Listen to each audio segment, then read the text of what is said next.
Chapter 3. The Rise and Fall of the Great Mother. In the beginning, the Great Mother created the heaven and the earth. And the Great Mother said, "Let there be light," and there was light. And the Great Mother divided the light from the darkness. Had the biblical Genesis been written some tens of thousands of years ago, this would probably have been its rendering. Every evidence points to the fact that the male stood in awe of the female, as he did of all natural phenomena: storms, lightning, earthquakes, and volcanic eruptions. Weak, relatively defenseless, and more or less isolated in small scattered groups, yet increasingly capable of abstract thought, primitive man was afraid of nature's mysterious displays of grandiose power. In exactly the same way, he stood in awe of the mysteries of gestation and childbirth, because they were natural manifestations of creative power. Social forces he understood, since he, as a hunting male, was the originator of social organizations and customs. But all natural phenomena were invested by him with magic significance. They were mysteries. Men's rights were social customs, but all rights of protective isolation applicable to women were men's social attempts to cope with and control natural mysteries. The weird menstrual cycle, the flow of blood, and the magical birth of new life made woman part of those forces of nature that he did not understand and feared. She was the necessary intermediary, not only between man and man via the incest taboo, but also between man and nature. Some idea of this dependence of man on woman as intermediary can be gathered from certain traditions still maintained by primitive communities in this century. In an extraordinary account of the magic ceremonies celebrated by African pygmies in preparation for hunting antelopes in the Congo forest, Leo Frobenius described a scene that must be as old as the men of the Stone Age. At dawn, accompanied by a woman, the pygmies climbed to the top of a hill, where they cleared and flattened a small patch of ground. When this had been done, one of the hunters drew with his finger on the ground the outline of an antelope, while his companions murmured incantations. Then came an expectant silence, and at the moment when the sun rose over the horizon, one of the men, bending his bow, came up to the bare patch. A few minutes more, and the sun's rays touched the drawing. At that very moment the following extremely rapid scene took place. The woman raised her hands as if to seize the sun, muttering words, while the bowman shot his arrow into the silhouette traced on the ground. Again the woman muttered, and then the hunters, with their weapons, bounded off into the undergrowth. The woman remained a few moments longer, and then went back to the camp. When evening came, the pygmies brought back an antelope, killed by an arrow through its jugular vein. One cell. Woman power and magic control over nature were closely interconnected in the mind of early man, as is still the case with Frobenius' pygmies. Is it any wonder, then, that the earliest objects of worship uncovered by archaeological research were naked female forms, small figurines with great thighs, big breasts, and large bellies, representatives of the earliest ritual art? Whenever the male figure appears, it is usually clothed, ornamented, and masked. Man already felt cut off from nature, and woman was the obvious intercessor. Was there not a close and observable correlation between her menstrual cycle and the phases of the moon, or the movements of the tide? This new awe and fear, unknown among other primates, must have been generated by an abrupt increase in knowledge and understanding. This implies a decisive crossing of a threshold of self-consciousness, the rapid development of a new awareness and a new feeling of reverence for human life and its transmission. This was probably linked with the dawn of a tragic understanding of the inevitability of death. Magic worship and propitiation of the mysterious forces of nature began. Humankind took a giant leap forward when symbolic thought emerged, that is, when thoughts and experiences were crystallized, reproduced, and preserved in artifacts, the very beginning of artistic expression. Primitive man overcame the world of immediate appetites and sensations, began to remember the past and anticipate the future, and extended his mental domain, and filled it with widely accepted and comprehended symbols, whose meanings and values were acknowledged by the whole group. Symbolism created a mental duplicate of the understandable universe, and gave man some feeling of the orderliness that underlies the processes of nature, and eventually it gave man some degree of control over those cosmic processes that affected him directly. Hence the little figurines that began to dot the primeval landscape, dramatic expressions of man's awe at woman's physiological power to create new life, apparently unassisted by man. Many statuettes were found ensconced in shrines, which implies that they were the objects of a magic cult rather than samples of primitive erotica. In the very early Paleolithic epoch, Homo sapiens began to roam the vast Eurasian plains, stretching from Spain to Lake Baikal. The great ice fields of the fourth glaciation were just beginning to recede, and he hunted the woolly mammoth in what was then Arctic tundra. His main objects of worship were these female statuettes, such as are still carved by Siberian reindeer hunters. The Yakuts and Ostyaks worship these diminutive Venuses in the Siberian taiga and provide an instance of unbroken continuity all the way back to the remote Paleolithic past. From the point of view of the history of thought, these late Paleolithic Venus figurines come to us as the earliest detectable expression of that underlying ritual idea which sees in woman the embodiment of the beginning and continuance of life, as well as the symbol of the immortality of that earthly matter which is in itself without form, yet clothes all forms. No. Early cosmologies must have closely resembled that of the Delaware Indians, who believed that, originally, men lived as embryos or larvae in the body of the mother, that is deep in the bowels of the earth. Adding to a similar belief, the Iroquois believed that, one fine day, man found an opening in the earth's crust and crawled out onto the surface, and began to enjoy living in the open air. In Navajo language, the earth was named Naitzan, the recumbent woman, and Navajo cosmology tallies closely with the previous one, a complete homology between the condition of the newborn baby with that of their remote underground dwelling ancestors. The same myth prevailed in Peru as in Mexico, that the first men came out of the earth.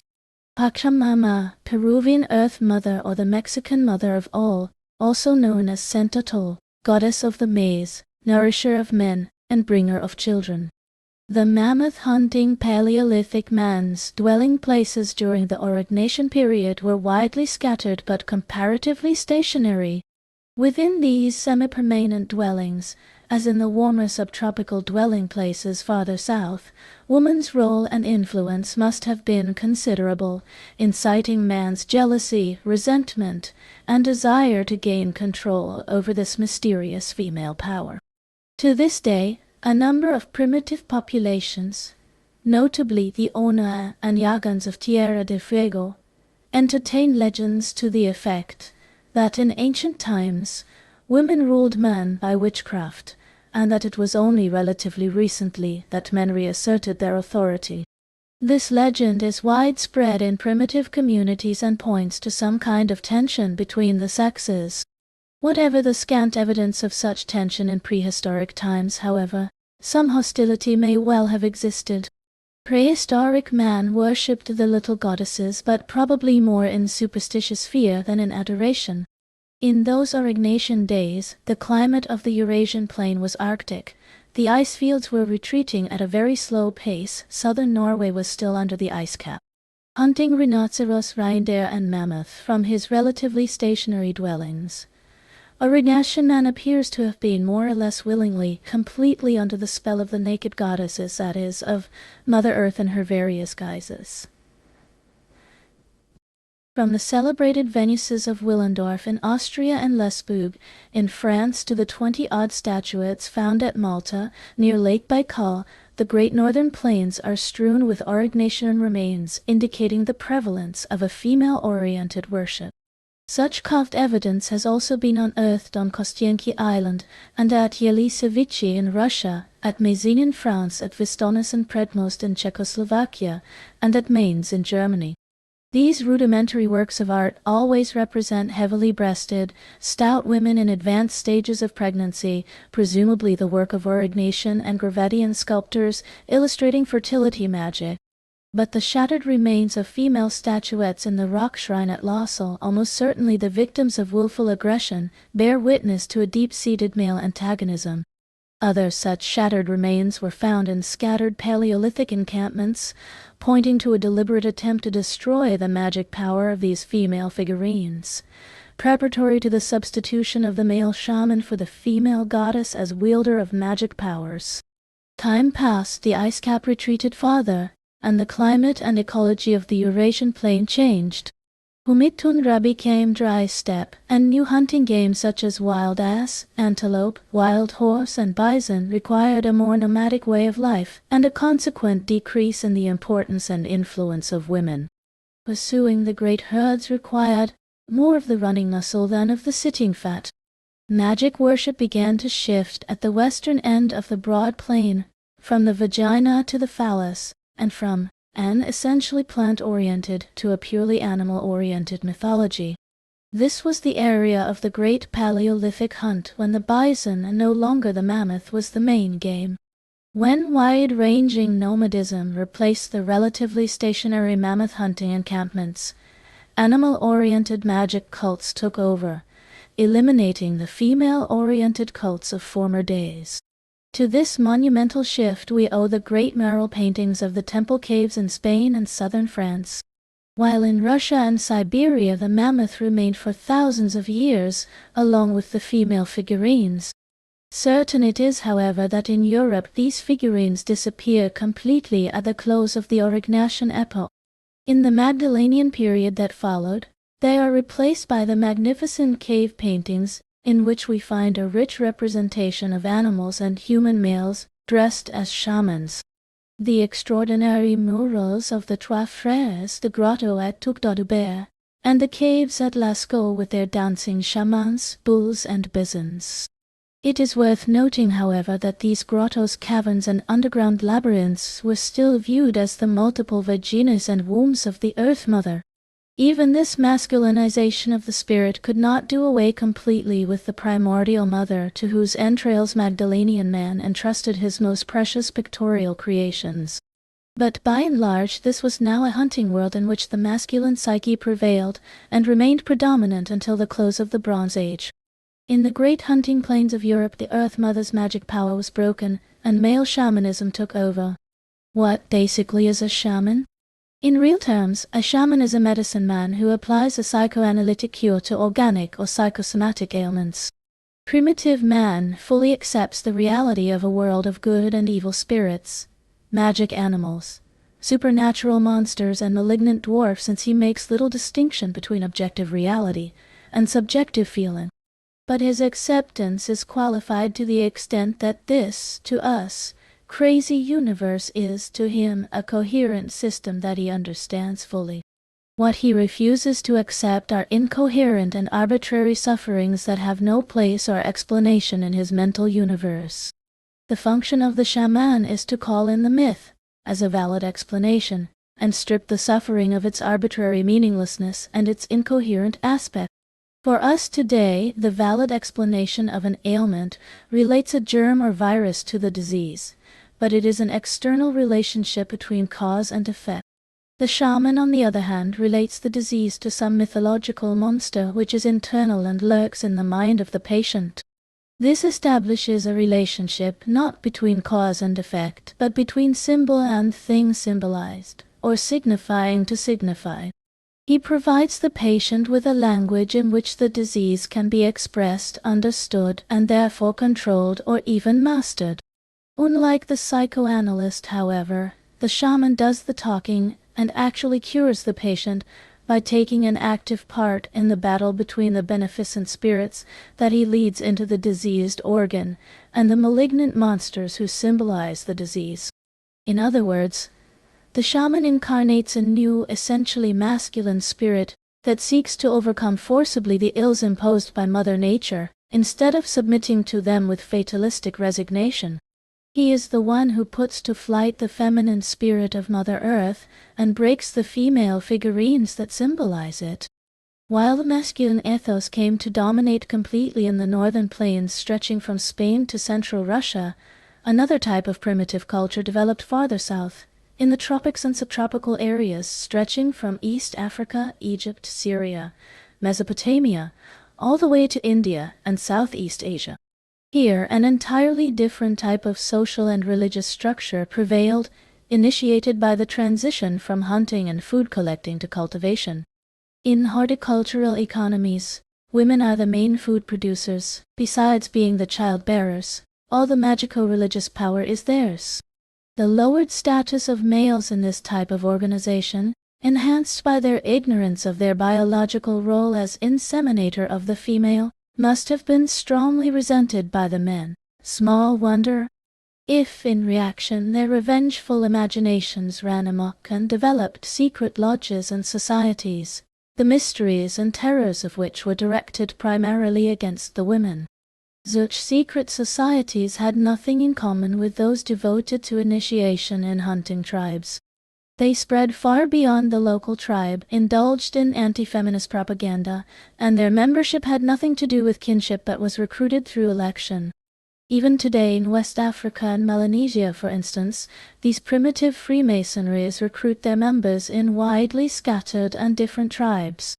In such organizations, ritual cannibalism and homosexuality are prevalent, along with odd skull cults and an elaborate paraphernalia of drums and masks. With all that, it often happened that the prevailing deities worshipped in these woman-hating societies were still female. The Supreme Being was pictured as the Great Mother, the prevailing female-oriented atmosphere being so powerful that even woman-hating males were compelled to bow to the ultimate female, the Earth Mother. It is probably from these gardening cultures in the tropical belt that the female-oriented outlook penetrated the Middle East when proto-history picks up the tale. The Neolithic cultures came into being in the Fertile Crescent, which is Mesopotamia and Syria, at the junction of the hunting world of the Great Northern Plains and the southern tropical belt of planting cultures. From about 10,000 to 5,000 BC, human progress advanced rapidly, almost explosively, with the beginning of the domestication of animals and the new pastoral way of life it entailed in the northern plains, and of agriculture in the southern subtropical areas. The conjunction of these dramatic advances in economic output led to a mixed barnyard economy, in which grain agriculture of wheat and barley and stock breeding of sheep, ox, pigeon, and goats complemented each other. Based on this extraordinary increase in affluence, human skills progressed at a swift pace. Carpentry, house building, weaving, and pottery began to flourish. Farming altered from plot cultivation by women with hoes to agriculture by men with heavy plows pulled by harnessed oxen. This socio-economic alteration had already taken place before the oldest Egyptian and Sumerian documents could record the fact. The foundations of the old matrilinear mother-right kinship structure were shaken to the ground by the Neolithic Revolution.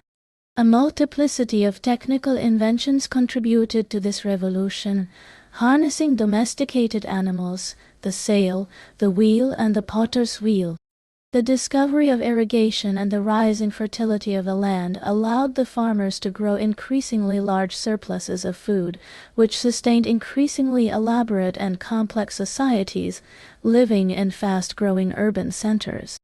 The beginning of large-scale agriculture must have been psychologically traumatic, and more than one future agriculturist must have echoed the following words, uttered late in the 19th century by a North American Indian, Smohala of the tribe of Umatilla. "It is a sin to wound or cut, to tear or scratch our common mother by working at agriculture. You ask me to dig in the earth? Am I to take a knife and plunge it into the breast of my mother? But then, when I die, she will not gather me again into her bosom. You tell me to dig up and take away the stones. Must I mutilate her flesh so as to get at her bones? Then I can never again enter into her body and be born again. You ask me to cut the grass and the corn and sell them to get rich like the white men. But how dare I crop the hair of my mother? Archaeological evidence indicates that it is in the relatively high and well-protected valleys of southern Anatolia and Iran that human civilization first achieved its major breakthrough. A complete mutation in the human way of life took place between the 10th and 6th millennia BC, leading progressively to the first city-states of the Fertile Crescent during the High Neolithic from 4500 to 3500 TC. During this entire period, the centerpiece of mythology and worship was the Great Mother. In southeastern Europe and the Mediterranean, in Iran, Egypt, and Syria, Neolithic societies molded female figurines in clay or carved them in bone and stone, all symbolic representations of the great goddess of fertility, from whose bosom grain sprouts when she is propitiated correctly. Like all females, man thinks, she can be bribed by sacrifice and beseeched by prayer, although she can also be brought under some form of control by ritual magic and assorted incantations. Recent excavations in the higher valleys of southern Anatolia have thrown new light on the Great Mother Goddess origins and on life during the Upper Paleolithic. Dating back to the 7th millennia BC, large settlements amounting almost to small cities, such as Cattle Hayik, display wall paintings and plaster reliefs of goddesses and animal heads, all having ritual rather than merely decorative significance. Bull heads appear between stylized female breasts protruding like knobs from the walls. A scene frequently depicted is that of the birth of the bull god from the body of the goddess. Long before Sumer ever existed, the stalagmitic underground caverns of the Taurus were understood to be the dreaded haunts of the great goddess. The partly aniconic figures unearthed at Kettle Hayik represent her in her awesome chthonic aspect, as ruling the realm of the Datu back in her womb. Sometimes she is pictured as mistress of animals, numerous clay figurines depicting the goddess, supported by two felines, usually leopards, giving birth to a bull deity or sometimes a ram. There are also numerous figures of the twin goddess, 2 heads, 2 pairs of breasts but a single pair of arms, representing the 2 aspects, mother and maiden, of the great goddess, predecessor of the Etu ladies of the Knossos texts, the famous ivory from Mycenae, and the Demeter and Kore of classical Greece.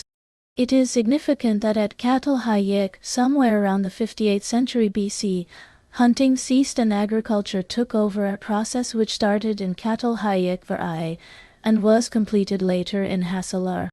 With it there came an almost complete disappearance of male statues in the cult, witness to the tight connection existing between the supremacy of the male psyche and a hunting culture. Whenever the divine family was represented in sculptures in the round, its 4 members were always depicted, in order of decreasing importance, mother, daughter, son and father, which are in fact reducible to 2, the great goddess herself and her son who is also her paramour. Sex is nowhere depicted in the figurines, statuettes, wall paintings or plaster reliefs of either Cattle Hayik or Hassalar. The capital point is that in these settlements there were no phallic symbols, no representation of the vulva, in strange contrast to other Upper Paleolithic and Neolithic cultures in the Balkans and other parts of Anatolia, where phalli of clay and stone had already begun to appear. The point is crucial in that an emphasis on sexual organs in artistic representation betrays the supremacy of the male impulse over that of the female. Here, on the contrary, the supremacy of the reproductive motherly, but a sexual female principle is clearly asserted. Breast and pregnancy symbolize the female, horned animal heads the hunting male. Especially after hunting ceased, the female principle dominated completely with its repetitive theme of conservation and propagation of life. A purely vegetative, lunar cyclical, and largely passive outlook. All the mysteries of life and death were hers, not his. All over the world, this metaphysical supremacy of the female principle has asserted itself whenever horticultural production and human reproduction were linked. The Orinoco Indians of South America always left horticultural work to the women. Since us women know how to conceive seed and bear children, so the seeds and roots planted by them bore fruit far more abundantly than if they had been planted by male hands. The South American Jibaros firmly believe that women exercise a special mysterious influence on the growth of cultivated plants. The of Africa entertain the same belief. In the Middle East, however, this outlook was eventually doomed. As the male was slowly overcoming his awe and fear of the complex female nature, the masculine principle, inherently aggressive, was gradually emancipating itself in a Promethean drive to become master of what had awed him, nature and the Great Mother. The psychological struggle lasted several millennia. In Catalhayik and Hassler we can see only the faint outline of the beginning of the process. The great merit of the existence of these ancient settlements is that they have provided us with the missing link between Upper Paleolithic art as expression of hunting magic as well as female symbolism, and the forthcoming fertility cults of the Neolithic Middle East with their supremacy of the great goddess and her successive reincarnations, all the way to Cybele, Artemis, Diana, and Aphrodite. In Anatolia's high valleys, the hunting masculine spirit met for a while with the Great Mother. With the end of hunting, the Great Mother smothered that spirit for a while until the final irrevocable patriarchal revolution set in, thousands of years later. In the palace of Minos, Arthur Evans, the discoverer of Cretan civilization, claimed that the innumerable images of goddesses discovered by him represented the same Great Mother with her child or consort, whose worship under various names and titles extended over a large part of Asia Minor and the Syrian regions beyond. This claim was substantiated later by further excavations and deciphering of Cretan documents. In the same way, continuity between Cretan, Mycenaean, and classical Greek representations of the great goddess is also unquestionable. In early Sumerian mythology, her supremacy is clearly established, at least as far as the mythological sequence is concerned. On a tablet listing the Sumerian deities, the goddess Namu is given priority. She is written with the pictograph standing for the primeval sea, and is depicted as the mother who gave birth to heaven and earth, eternal and uncreated. In turn, heaven and earth were depicted as being originally united in the form of a mountain, Anki, of which heaven, An, was a male deity, and earth, Ki, female. From their union was begotten the air god, Enlil, who in turn separated his parents from one another. From his union with his mother sprang human beings, animals, and plants. Mythologies are never static but always in a process of evolution, especially as regards nomenclature. The original earth goddess Ki became in time Nintu, which means the lady who gave birth, Ninma, which means the exalted lady, and finally Ninhursag. In the early days of Sumerian culture, she was supreme, although she lost rank later on. In those early days, all Sumerian rulers described themselves as nourished by the trustworthy milk of Ninhursag, mother of life itself, unassisted procreator of man. Her shrine, uncovered at Obed in southern Mesopotamia, had an oval shape undoubtedly designed to symbolize female genitalia. In the form of the twin goddess, she was first of all an Anna, queen of heaven.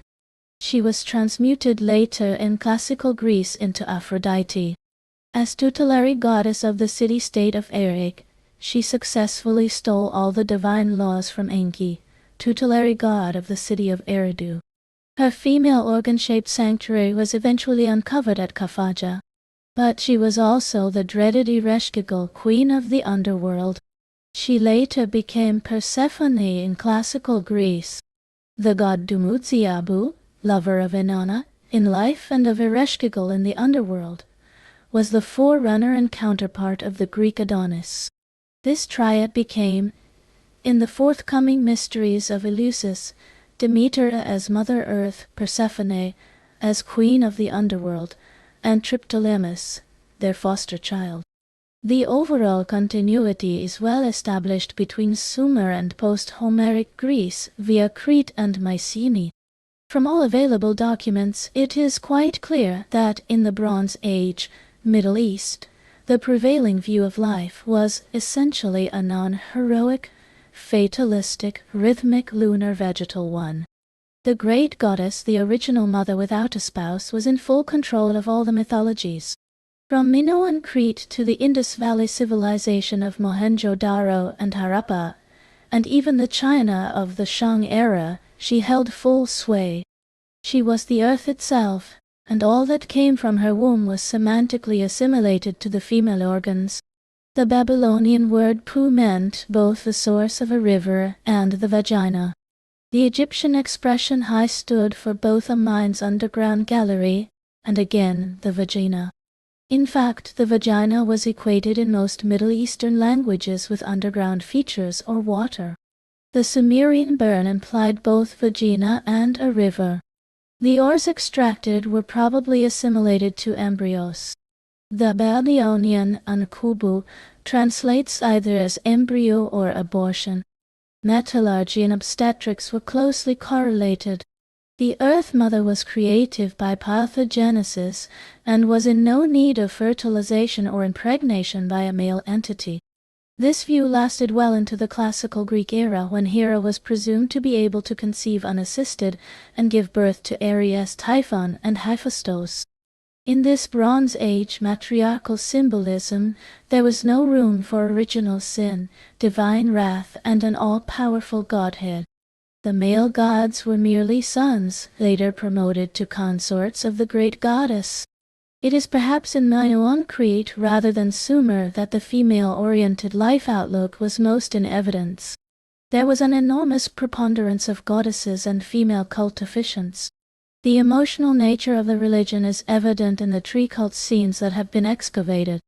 There was also a complete absence of any phallic symbols or references to sexual activity. We see the women depicted as often as, if not more often than the men, whereas in Assyria they never appear at all. Probably in Minoan Crete women played a greater part than they did even in Egypt.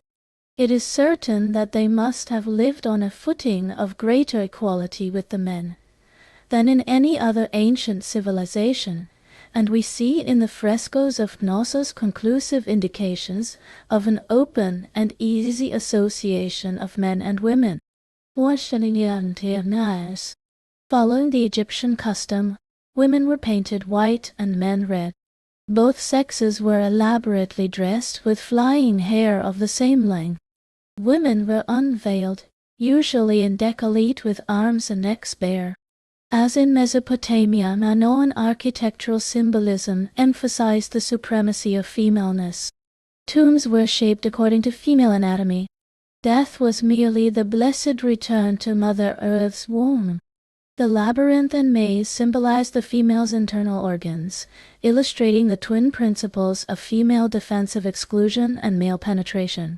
The Cretan labyrinth symbolism, somehow associated with maidenhood, was brought out in bold relief by the legend of Theseus' penetration of the maze and his extraction thanks to Ariadne's thread. This outward projection into space of symbolized sexual organs is in a sense analogous to the outward projections of given societies, political institutions, or mythological beliefs, the circular schema of Sioux villages, or the layout of roads and temples in the Inca Empire. Minoan culture and mythology appear to have set fast at an earlier stage of Bronze Age civilization than those of Mesopotamia and Egypt. It was milder and more gentle, uninterested in great feats of arms and heroics, living life to the full in their cities without protective walls. But Minoan culture was by no means limited to the island of Crete. It spread to the entire Aegean world and continental Greece. Mycenae, to a large extent, was a crude replica of Knossos. Ornaments and vessels found in Mycenaean graves were the work of Minoan craftsmen.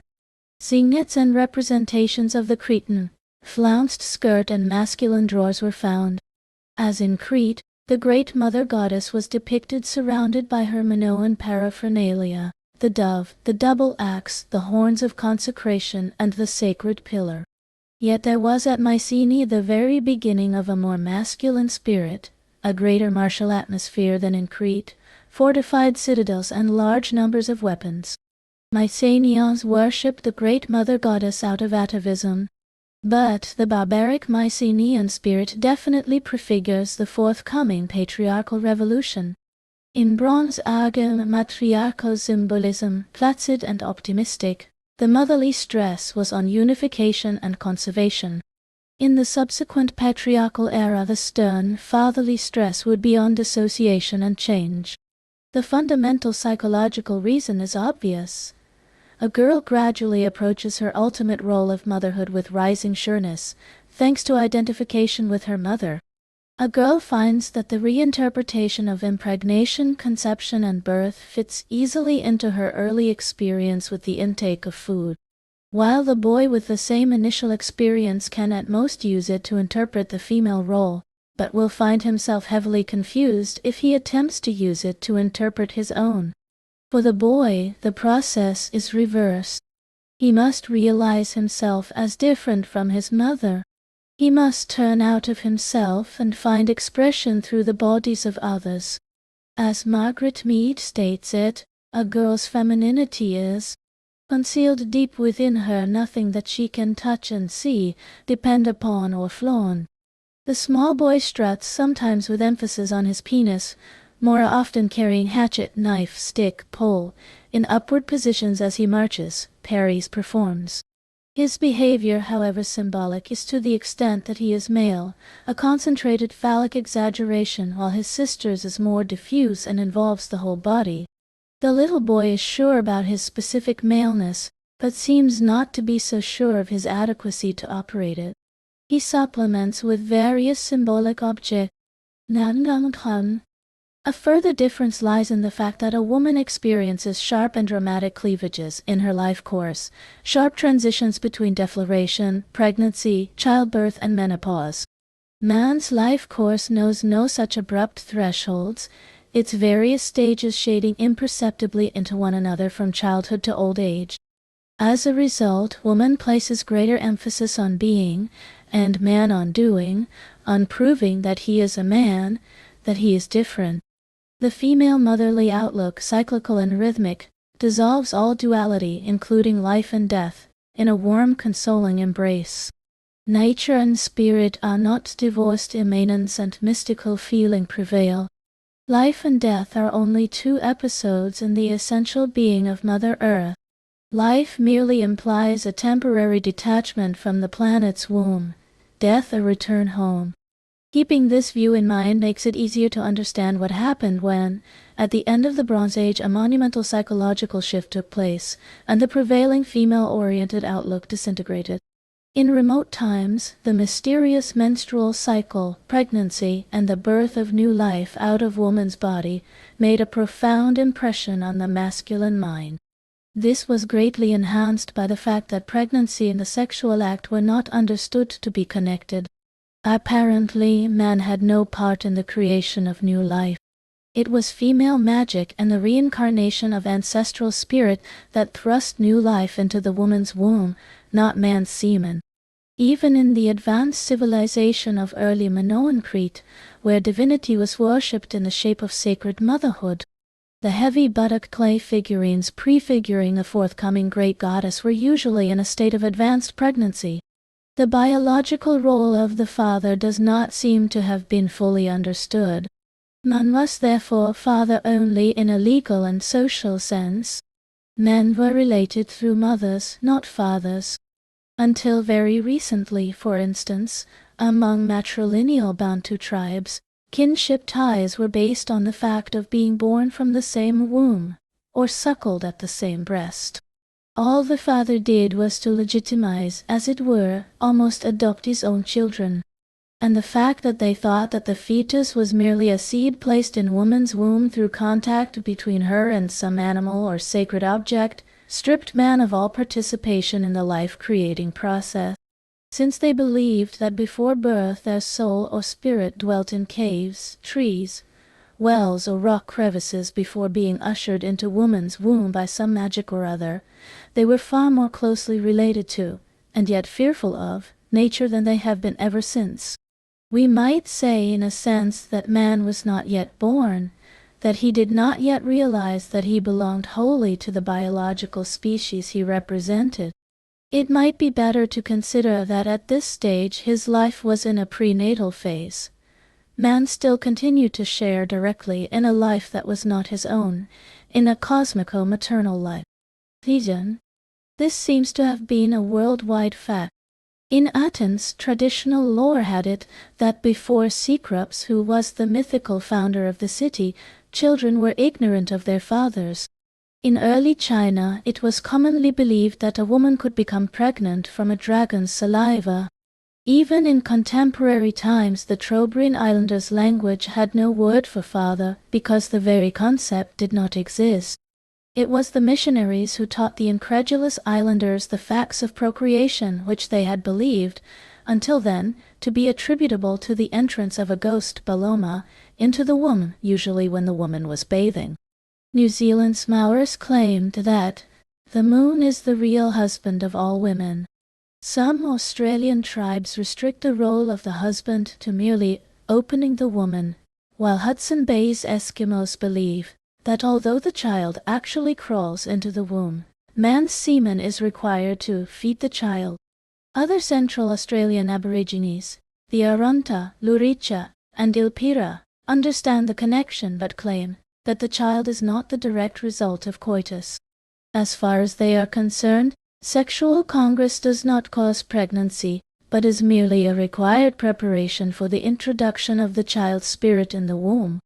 It seems quite probable that, under those circumstances, the woman did not suffer from any Freudian penis envy, but that the man suffered from uterus envy, a female protest within men who were awed by the apparently exclusively female power of creation of new life. This is perhaps the origin of the widespread ritual known as couvade, which was highly popular in many parts of the world, from France to China, and was mentioned in Roman times by Diodorus and Strabo. The ritual still survives among some South American Indian tribes. Either before or at the birth of a child, the father takes to his bed or hammock for days or weeks and receives the kind of care usually reserved for women in an advanced stage of pregnancy. This ancient tradition was probably inspired by such uterus envy, as well as by a desire to affirm, however artificially, the existence of a bond between father and child which nature alone did not seem to establish. Those were times when woman's main desire was not marital bliss, but fertility and procreation. One modern psychologist, Karen Horney, even asserts that this male envy of female procreativity has served, and still serves as one, if not as the essential driving force in the setting up of cultural values. And she adds, is not the tremendous strength in men of the impulse to creative work in every field precisely due to the feeling of playing a relatively small part in the creation of new living beings, which constantly impels them to an overcompensation in achievement? When? Undoubtedly. And even more so when, in ancient times, they believed that they played no part at all. And this in turn explains why cultural production and symbol-making became an almost exclusively male function. In the remote days, when the Great Mother ruled supreme, there was little cultural outlet for the humbled male. It's only when phallic symbolism appeared that it became evident that a profound psychological shift was taking place, and that a culturally induced penis envy began to haunt female psychology. In the early stages of Minoan art, divinity was thought of so exclusively in terms of motherhood that the typically divine couple was mother and son. Mother Earth giving birth without the need of a male assistant. The slender, youthful boy god depicted so often in earlier Minoan art represents the annual birth, growth, and decay of vegetation, the typically cyclical conception of a gardening culture. In the early stages, Cretan art portrays the boy god seated on his mother's lap, then growing up toward puberty.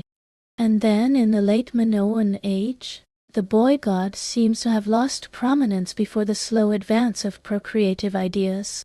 This was probably the very beginning of an understanding of the crucial role played by the sexual act in the procreating process. The boy god is replaced by a full-fledged consort. The Great Mother acquires a spouse. This is the first step on her way to ultimate dethronement. Some similar shift took place in Sumer. From being the supreme deity ranking before Enki in the god lists, the goddess Ninhursag slowly declined in prestige and influence before the air god Enlil, originally her son. There appears, therefore, to be a close connection between the disintegration of the female-oriented outlook and increasing knowledge of man's biological role in the procreating process. In order to understand the psychological nature of this dawning awareness, it is essential to remember that early man did not think in logical terms as we do. Causality was unknown to him. Even when some connection between sex and procreation was finally established, this connection was not at first a causal one. Prelogical thinking is not exclusively focused on practical aims. Its main goal is to satisfy intellectual requirements. Primitive man then and now can no more live in mental chaos than we can. An intellectual frame of reference is required at all times. The greatest curse, that which induces insanity and has destroyed many primitive cultures under the impact of an alien civilization, is mental disorder. This is the inability to classify things and ideas and connect them, and thus introduce some order in man's mental picture of the universe. Any form of classification is preferable to chaos. Even classifying at the level of mere appearances is a step in the direction of rational order. Therefore, the main objective is not, for instance, the knowledge that a specific herb cures a specific ailment, but what kind of congruence can be established between herb and ailment, how they can be made to go together. This congruence, when established, becomes the general mental framework within which the cure effected by the herb becomes only one of its practical applications.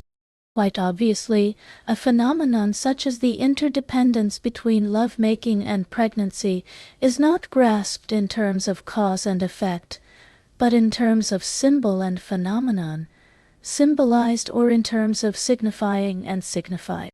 The sequence cause and effect implies an awareness of temporal succession that is not available to prelogical man, bathing as he does in an atmosphere of timeless cyclical myth. Magical thought can establish congruences between the most disparate and incongruous elements. Primitive minds can homologize by establishing strict correspondences between social and natural phenomena. For instance, the Australian Murjan tribe's world picture is made up of two alternating halves, corresponding to the sexes and the seasons. They have the male, pure, sacred, fertilizing, which is rain, superior, and the snake, female, impure, profane, fertilized, which is the earth, inferior, and the incestuous Wawalak sisters. Life can exist only because of their collaboration with one another.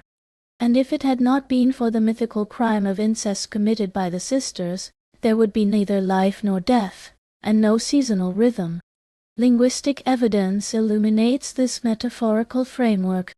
For instance, the extremely widespread linguistic analogy established between sex and nourishment, marrying and eating. Even today, in Yoruba as in French, the word for both acts is the same. This, of course, is biologically sound, since it is well established that the sexual impulse is a development of the nutritive, and that nutritional libido and sexual libido are so closely connected that they probably branch out of a common stem. In other instances, among the Australian Cocoyao of Cape York, the expression kuta kuta signifies both incest and cannibalism.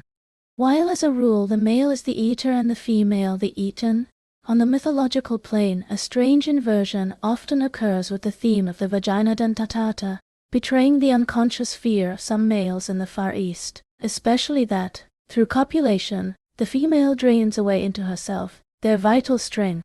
There is hardly any doubt that magic thought is rather the shadow preceding the body than a timid, inarticulate form of pseudoscience.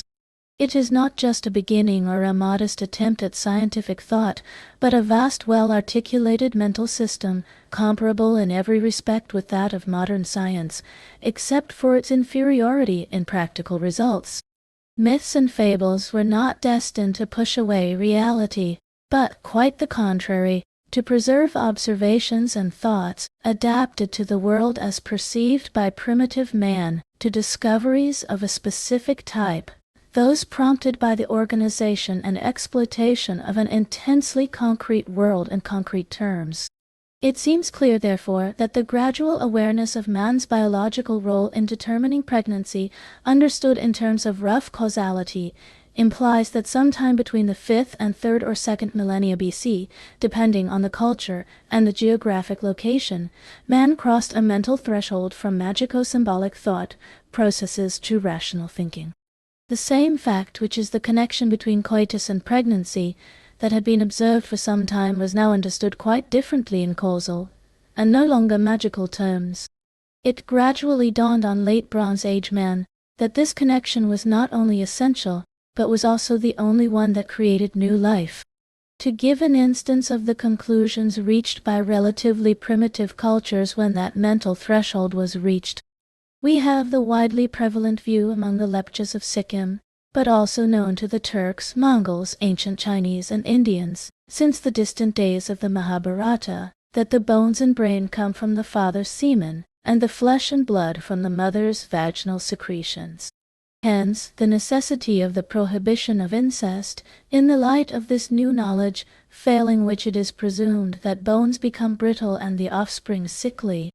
Crossing this threshold must have also implied that man began to realize that he belonged to his own specific biological species. His relationship with the whole of nature was changing under the spur of the Neolithic Revolution and its technical discoveries. Man left the cosmico-maternal life that had been his for hundreds of thousands of years. One of the most significant symbols of this metamorphosis in mental outlook was a complete change in burial customs, the beginning of cremation, of the swift and utter destruction of the physical body which appeared in Neolithic times among Aryan tribes. This signified a typically male urge to escape from the timeless bondage to the earth, an attempt to get away from Mother Earth's eternal clutches so that the soul could soar toward the wide open spaces of the firmament rather than descend into her bowels. Instant destruction of the body freed the imprisoned soul, whereas customary burial left it attached to a slowly rotting body of flesh and bones, haunting the earth as an unhappy ghost, chained to a decomposing corpse being slowly reabsorbed into the muddy bosom of Mother Earth. Cremation was a male revolt, a decisive symbol of masculine emancipation from thraldom to the Great Mother.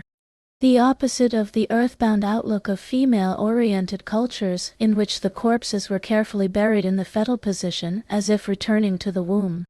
When man became fully aware, in a rational sense, of his biological role in the process of creating new life, he must have completely re-evaluated the importance of his part in conjugal life and come to the conclusion that through this knowledge he was in fact in full control of the fate of woman. By now, male agriculture had replaced female horticulture, enhancing the male's economic importance. Just as the farmer plowing the earth mother sows his seed purposefully, knowing that a plant will grow out of it, so does the male penetrate the female and discharge his semen. From the Latin to sow, in the full knowledge that an offspring will grow out of it, the identification of the plow with the phallus and of semen with seed became widespread in all agricultural communities. This is quasi-universal.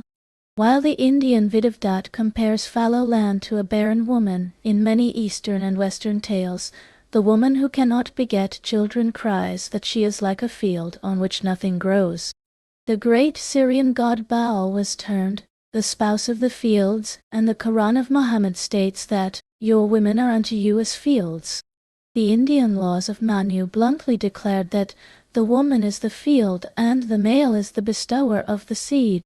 By and large, woman was identified with the furrow and the phallus with spade and plow.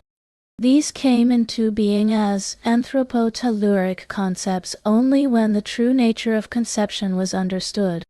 The Hindus compared the vulva yoni with the furrow, the spade or plow with the male organ linga, and the seed with the semen virile. When the Hindu god Indra marries Urvara, her meaning is fertile land. This symbol stands for the invasion and taking over of a foreign country, implying the marriage between the invading king and the plowed land.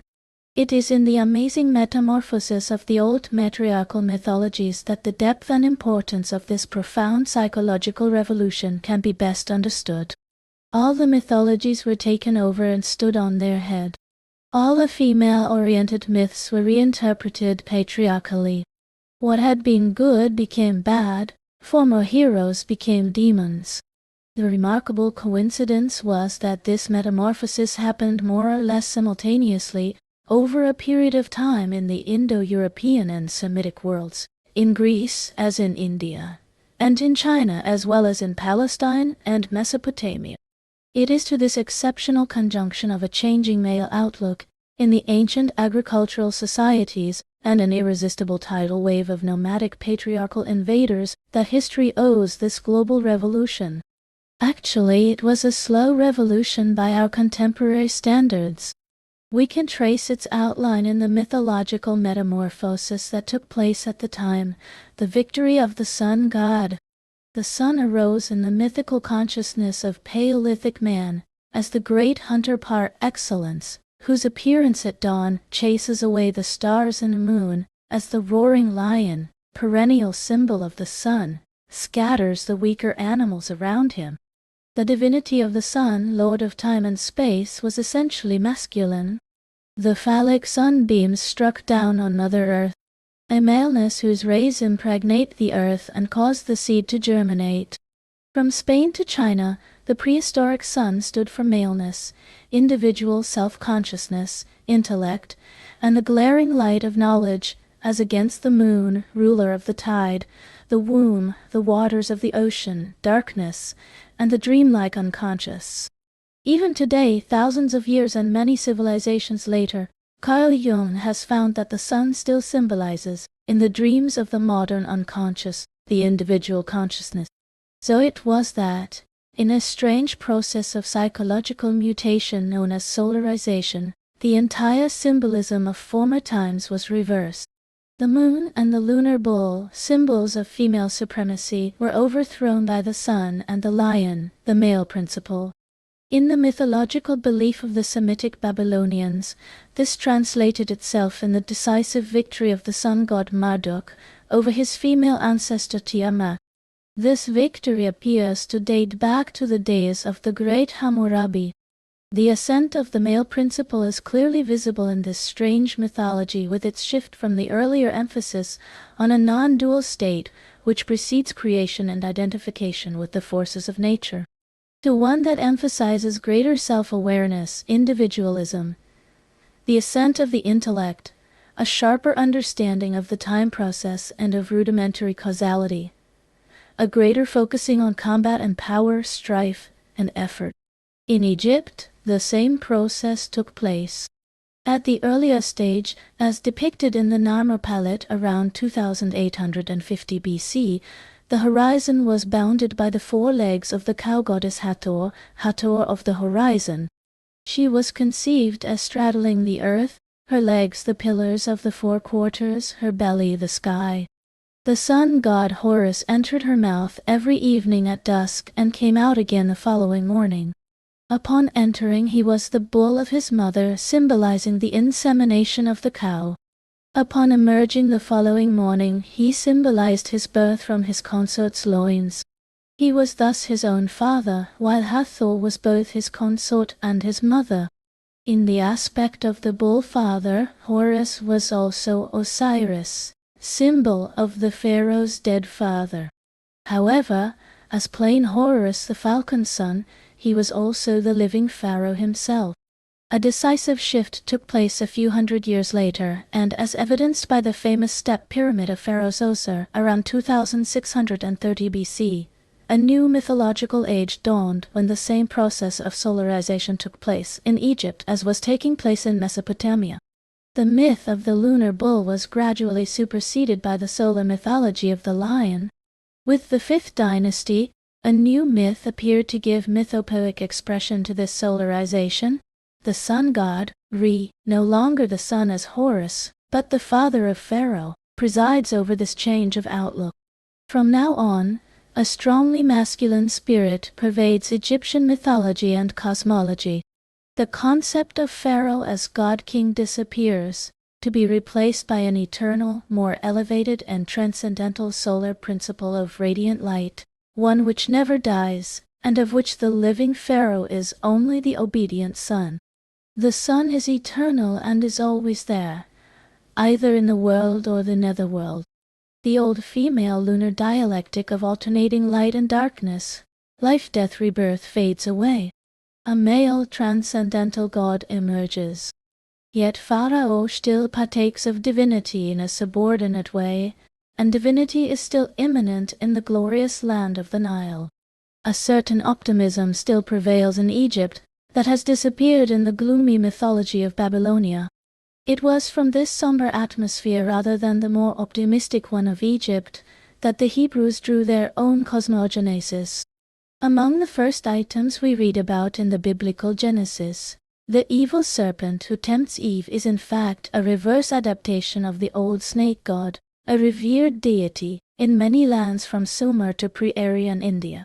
Living in the bowels of the earth, able to cast off its skin and rejuvenate its body year in and year out, and able to bite and kill instantly, the snake became the prime symbol of cyclical fertility and therefore immortality.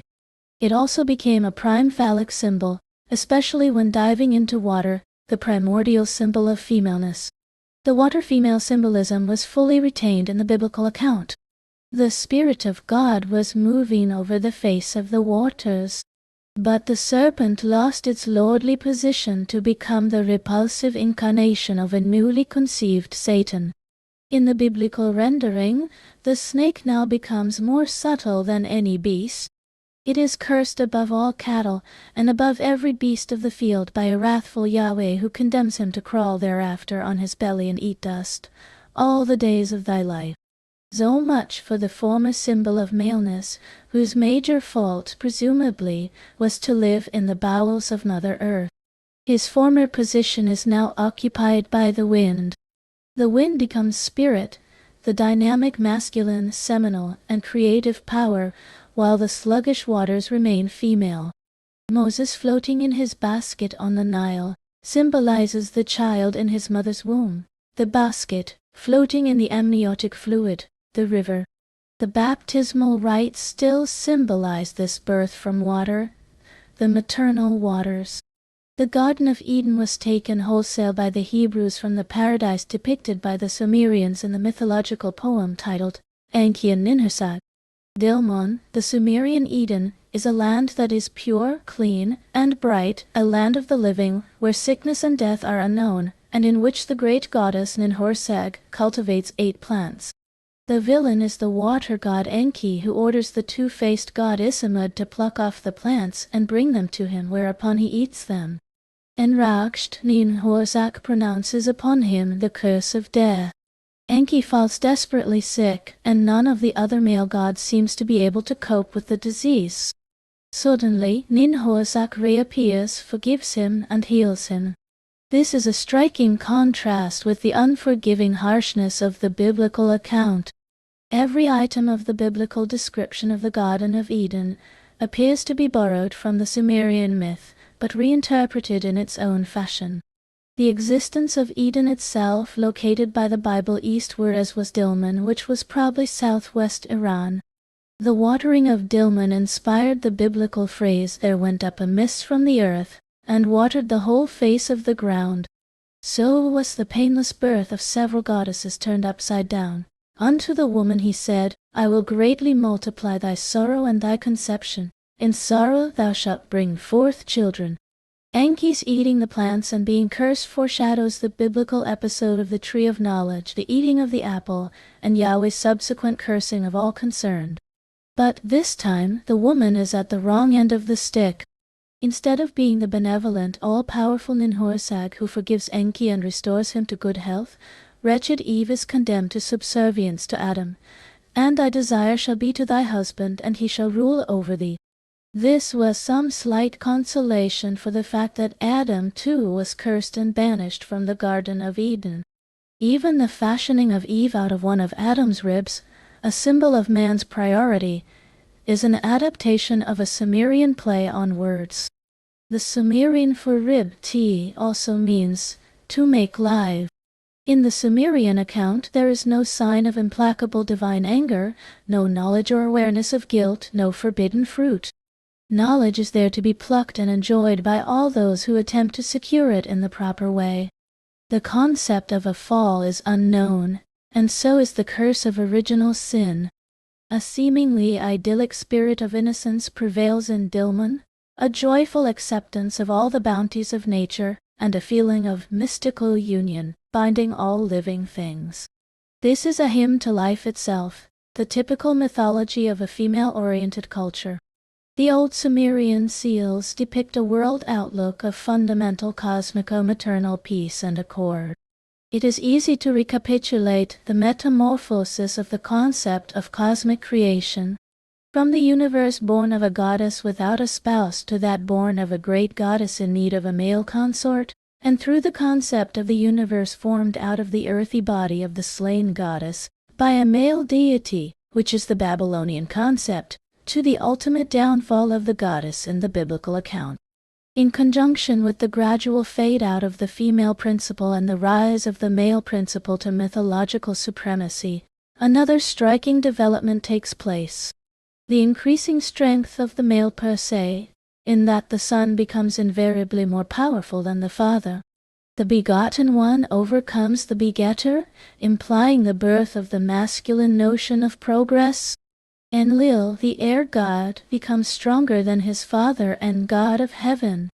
Later, Marduk, the great god of the Semitic Babylonians, becomes mightier than his father Enki. Finally, in the biblical account, the universe is created by the male godhead alone, unassisted by a female deity. Even matter, the earth, was created by God since, as John tells us in his Gospel, in the beginning was the Word. It is perhaps by studying the remote origins of the word as creative power that one can see the gradual emergence of the supremacy of man's autonomous mental power over that of the female's physiological material creativity. As far back as one can see, it appears to have started with the Sumerian expression for word, Enum, the voice of Enlil, lord of the storm, among other things. However, the same pictogram is also used for Geo, voice or thunder. In later Canaanite mythology, this assimilation is amplified. The storm god, Baal or Hadu, also known as Hadad, creates the thunderbolt, Barak, so that his subjects may hear his commands. The Semites translated the Sumerian Enum by Awatu, and it is at this juncture, it seems, that a decisive shift of concept took place. The vague notion of creative word acquired added precision when associated with thunder. The Sumerian Enum is therefore the most likely root of the Greek logos, although the same concept began to appear more or less simultaneously in Egypt, as stated in the Memphite text. Ptah, the great, is the heart and tongue of the gods. Here heart means mind and tongue the spoken word. The creator god Ptah pronounced the names of all things, and thus created them ex nihilo. From now on, cosmic creativity belongs to the mind rather than the womb. Eventually, the Stoic philosophers of the Hellenistic age went one step further and conceived creative reason, logos spermatikos, as the origin of the supreme divine element. From now on, the power of original creation was assigned to man's natural ability for seminal thought. In Freudian terms, this revolutionary transference upward, this sublimation, was to be symbolically represented in Greek mythology by the birth of Athene from the forehead of Zeus. Henceforth, sexuality and spirituality were to be sharply opposed as irreconcilable enemies. What happened in the Semitic Middle East found its echo in Greece during the transition from Minoan-Mycenaean culture to post-Homeric times. In Minoan Crete, as in the entire Aegean world, the pre-Homeric outlook on life was essentially female-oriented. It was a peaceful acceptance of the entire cosmic process, an organic, unheroic view of human destiny, that was in stark contrast with the dramatic Homeric vision to come. The iron-bearing Dorian invaders, patriarchal to the core, despised this world outlook and consigned it to the netherworld. In classical Greece, as in Hebrew Palestine, the reversal was total. In Greece as in Palestine, all the old elements were taken over and turned upside down. In the new patriarchal myths, all that was good belonged to the new heroic male gods, shifting the great Mother Goddess's natural powers to the murky underworld of Tartarus, Mother Earth's now despised bowels. Needless to add, even the social position of women began to suffer in this new mythological environment. It is easy to follow in the dreamlike sequence of the Homeric myths, the overthrow of the old order by the shining knights of the new patriarchal one, the victory of Zeus over Typhon, youngest son of Gaia, Mother Earth, and the crushing defeat of the Titans, her sons. This defeat secured sovereign rule for the new gods on Olympus, while the defeated Typhon was hurled into Tartarus. From there he revenged himself and his mother by stirring up dreadful storms, volcanic eruptions, and earthquakes. And so it was too in Vedic India, after the Aryan invasions, when Indra, the Indian counterpart of Zeus, triumphed over the cosmic serpent Vritra. From then on, in Greece as in Palestine as in India, in the throes of barbaric invaders who patriarchally upheld the warlike value of the male individual and the unique worth of the autonomous personality, the old female-oriented order disappeared or went underground. In the dark mystery cults of classical Greece, we can find all the distorted remains of the old outlook. But from now on, the prevailing outlook focused on the principles of free will and moral responsibility of the individual. The revolution was directed against the worship of the earth and its natural fertility. Man's attention in Greece focused on himself, leaving woman to her closer affinity with nature, or on his relationship with the Godhead in Palestine. But there was a difference. While the biblical outlook expelled all traces of feminine influence, and through its one-sided, uncompromising monotheism, all references to earlier worships, classical Greece proved more tolerant. In the mysteries of Demeter and the Orphics, the earlier pre-Homeric deities survived and retained part of their former influence. Greek religion became a blend of the emotional mystical temper of the pre-Hellenic population and the more sober intellectual faiths of the Indo-European patriarchs who had invaded the land. Indeed, the Olympic gods married the female deities of the land, rather than annihilating them in biblical fashion. Although even in Palestine the Great Mother retained some of her hidden power for a long time, to the great displeasure of the prophets. In the rest of the Middle East she survived quite successfully into the Christian era as Isis, Ishtar, Cybele, Diana, Venus, Aphrodite, and many other incarnations. But henceforth it is the patriarchal transcendental God that rules supreme and makes history, relegating the immanent goddesses and female immanentism to the dark underground of the unconscious and the subterranean caves of the earth. In the new patriarchal worldview, the female principle has been systematically degraded, as if in revenge for its former predominance. Nothing illustrates this better than the mythology surrounding the epic Trojan War. In the judgment of Paris, the feminine is debased in an atmosphere of beauty contest, cheating, and bribery which has left its stamp on the Western conception of true femininity. This is a concept to which Western women ever since have tried to live up, in spite of temporary revolts. The downfall of the Great Mother some 3,000 to 4,000 years ago was a psychological event of the first magnitude. It took place in the collective unconscious of these early cultures, and shaped the relationship of the sexes of the species in such a way as to assure the complete predominance, not always or necessarily of men, but of the masculine principle, in the West far more than in the East. Even more than the great invasions of the iron-wielding warrior tribes, it was the crossing of this mental threshold that set the stage for the beginning of history proper. This was some 4,000 years of turbulent rise and fall of civilizations, of wars and revolutions, of strife and anguish, and cataclysmic progress. We shall now step aside from our historical account to take up woman's role and characteristics in three disciplinary contexts: sociology, biology, and psychology, that have affected her behavior in the historical evolution of the Iron Age which follows.